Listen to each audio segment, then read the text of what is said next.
Merci Laurence. Alors la transition, je vais vous inspirer, c'est le maire qui parle, c'est pas évident. On peut dire, allez, encore un discours un petit peu convenu, mais évidemment le premier des mots que je voudrais avoir ce matin, c'est remercier Laurence déjà de son énergie. De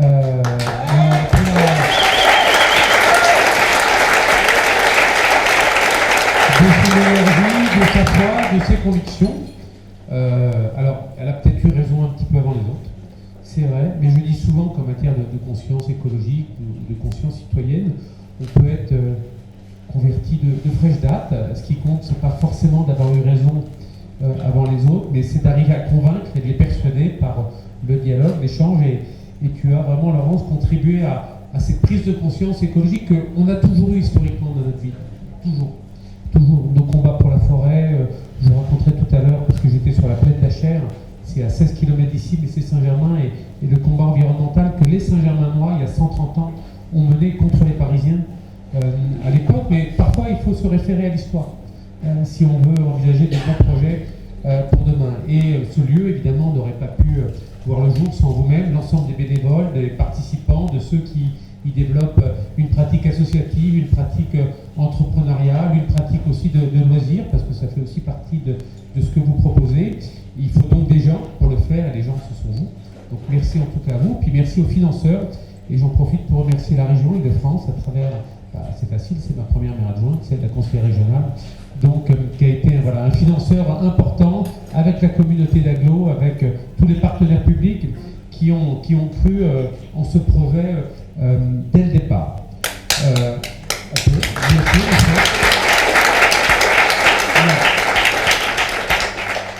Moi, je ne sais pas si je vais essayer d'être inspirant ou pas, mais je pense que je peux vous donner quelques exemples concrets de ce qu'on essaye de faire pour mieux vivre ensemble. Je dis souvent que bien vivre ensemble, c'est bien, mais ça ne m'intéresse pas. Mieux vivre ensemble, c'est mieux. Parce qu'évidemment, ça nous engage pour demain, et ça nous engage à mieux faire. Et je dis souvent, et je l'ai toujours dit, Saint-Germain c'est bien, mais ça peut être mieux. Et ça anime mon combat de tous les jours, et ça engage en tout cas notre action politique ou notre action locale. Notre action, elle s'articule autour de 3 piliers à Saint-Germain. Et c'est intéressant parce qu'elles sont reprises après dans les entrepreneurs ou les porteurs de projets que vous allez entendre. La première de nos missions, c'est éduquer. Éduquer nos enfants, les éduquer pour demain. Dans une ville où vous avez 23 000 élèves, pour presque 50 000 habitants, je le dis devant Dominique Sierra, qui est le directeur de l'école du design qui vient de s'installer à Saint-Germain, où c'est la plus forte concentration, le plus fort ratio en France d'élèves par habitant, forcément ça structure une démarche. Et dans une ville où on a 23% de logements sociaux, Saint-Germain est un bon élève, contrairement à ce que l'on pourrait penser, contrairement à d'autres territoires, mais je ne vais pas pointer du doigt comme le font certains, je n'aime pas du tout ça. Donc on a une double responsabilité pour justement faire en sorte qu'on puisse mieux éduquer nos enfants. Et je prends l'exemple, là encore, je ne stigmatise pas, mais c'est une réalité du quartier du Bel Air. Le quartier du Bel Air, il a une particularité, c'est qu'il hyper-concentre sur ces 23% de logements sociaux, il hyper-concentre à hauteur de 50 ou 60% de logements sociaux, particulièrement cette zone-là, quand vous avez 10% de logements sociaux, vous êtes ici à 12 ou 13%, là-bas on est à 50 ou 60%. Et on a la particularité d'avoir un collège, qui est le collège des Haut-Griers, on y était avec Sylvie hier. Le collège des Haut-Griers, c'est 800 élèves. Pourquoi je vous raconte ça? Vous allez comprendre. C'est 800 élèves, dont 50% des élèves sont des élèves scolarisés dans les sections internationales en lien avec le lycée international. Vous connaissez le degré d'exigence du lycée international, la qualité des élèves, c'est devenu un établissement d'excellence et de très haut niveau, mais l'excellence, elle doit vous engager à la responsabilité vis-à-vis des autres. Et ce qui était intéressant, je trouve, dans la démarche pédagogique que nous ont expliqué les enseignants et la direction de l'établissement, c'est que sur les 800 élèves, il y a 10%, 80 élèves qui sont en très grande difficulté scolaire. Parce qu'on a sur site 2 foyers d'accueil de migrants qui sont là, et je le dis souvent, c'est notre responsabilité. Tout le monde doit être responsable, toutes les villes de France doivent accueillir, et ça n'a pas fait souvent plaisir à un certain nombre de personnes, y compris dans ma propre équipe. Ça fait partie des responsabilités collectives que l'on a d'accueillir aussi des personnes qui sont en forte situation de détresse et de fragilité migratoire. Mais évidemment, ça pose un problème sur la qualité d'enseignement, sur les difficultés scolaires. Et je trouvais que cette démarche-là, avec 50% d'élèves qui sont au-dessus du niveau, 10% d'élèves qui sont en très grande fragilité, et des enseignants qui travaillent avec l'école élémentaire pour identifier en amont la difficulté, et qui travaillent après avec les lycées pour essayer d'orienter au mieux, de faire en sorte que ceux qui n'y arrivent pas ne sont pas automatiquement déversés dans de l'enseignement professionnel ou technique. Ça, je trouvais que c'était une démarche qui contribuait au mieux vivre ensemble, et c'est l'une des responsabilités que nous avons ici à travers notre démarche éducative.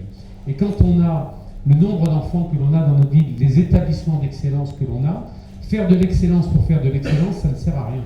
Faire de l'excellence pour faire progresser le niveau moyen de tout le monde, eh bien, c'est mieux éduquer ses enfants. Et donc ça, c'est vraiment le premier exemple que je voulais citer. Je ne sais pas s'il est inspirant, mais en tout cas, moi, je peux vous dire qu'hier, il m'a animé. Et quand on s'est dit avec Sylvie que cette démarche était engagée, on s'est dit, bon, on est peut-être dans le bon chemin. C'est long, c'est compliqué, mais si on arrive à faire que de 80, on passe à 70 ou 60 gamins, ben on aura gagné, on aura sauvé 20 gamins.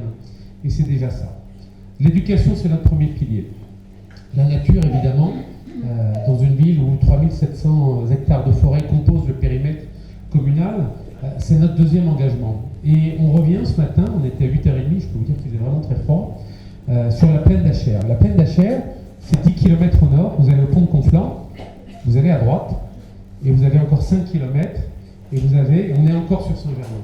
Alors personne ne connaît, personne n'y va jamais, et ça fait, pendant 100 ans, il y a eu les terrains d'épandage de la ville de Paris. C'est-à-dire que pendant 100 ans, les Parisiens ont déversé leurs eaux usées sur cette zone, c'est la zone dite du Siap, c'est la plus grande usine d'assainissement et de dépollution en France. Sauf que la dépollution, elle s'est faite évidemment en épandant des terres qui sont polluées, avec des conduites en plomb parisiennes qui ont plus de 120, 130 ans, donc des résidus de plomb, des cas de saturnisme qui sont là, et évidemment une évolution au fil des années des types de pollution que l'on pouvait avoir. On passe de la pollution organique à des pollutions avec des matériaux parfois lourds et qui se dépendent sur l'intégralité du territoire. Et si on y était ce matin, c'est parce qu'on vient de racheter à la ville de Paris ces terrains pour faire une reconquête écologique. Et je me dis que le mieux vivre ensemble, c'est aussi cette responsabilité que l'on peut avoir pour les générations à venir. Et on sait que c'est un projet qui va prendre 30 ou 40 ans, qu'il va falloir carotter sur 150, 300, 500 hectares avec le SIAP, peut-être exploiter d'ailleurs le granulat qui est en dessous pour financer la restauration écologique, mais on sait, comme tous les projets qui prennent du temps, qu'il faut les commencer vite. Et que ça, c'est un projet où, si demain, dans 20 ans ou dans 30 ans, on aura permis à la biodiversité de se réinstaller, à passer de 51 espèces sauvages à peut-être une centaine, faire en sorte qu'on ait mis en place des corridors écologiques quasiment jusqu'à la forêt de Montmorency, en faisant en sorte que la forêt de Saint-Germain elle prenne 300 ou 400 hectares de plus.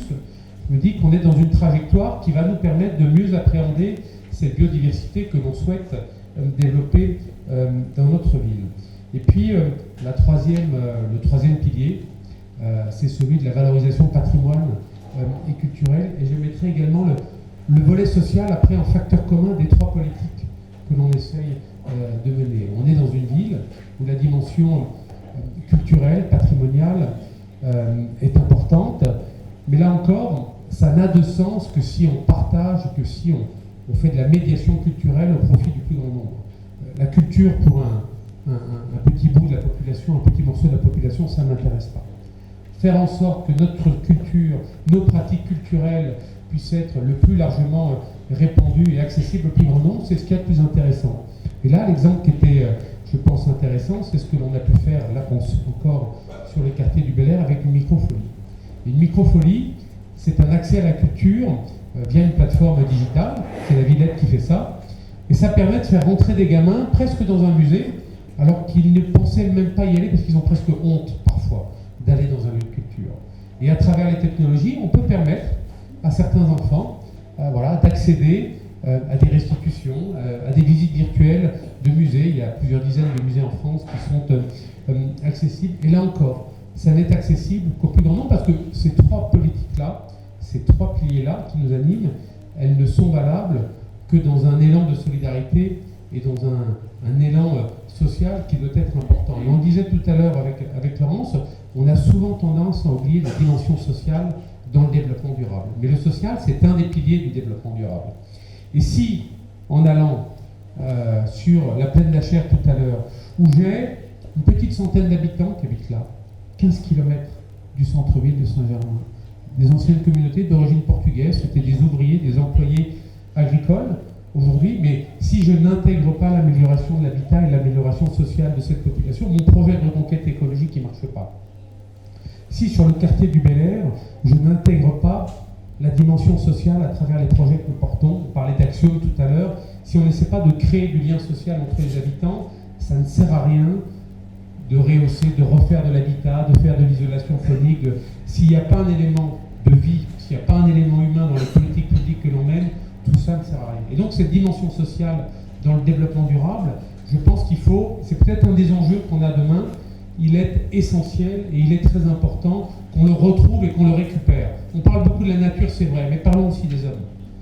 Voilà, parce que je crois que le combat de demain, je ne vais pas paraphraser peut-être le général de Gaulle qui disait que la seule conquête qui vaille, ou le seul combat qui vaille demain, c'est celui de l'homme, mais je pense que ça va être ça. On n'arrivera pas à transformer, on n'arrivera pas à faire en sorte que cette planète arrête de brûler si on n'a pas ce regard sur l'homme avec un grand H. Et ça, je pense que c'est important. C'est d'autant plus important qu'avec tous les débats, tout le contexte que l'on a vécu, que l'on a subi cet été, évidemment, cette espèce de wake-up call, comme on dit, moi je vois poindre quand même, et on l'évoquait aussi tout à l'heure, une espèce de schizophrénie très forte au sein de chaque individu entre le citoyen que nous sommes et l'usager et le consommateur que nous sommes également.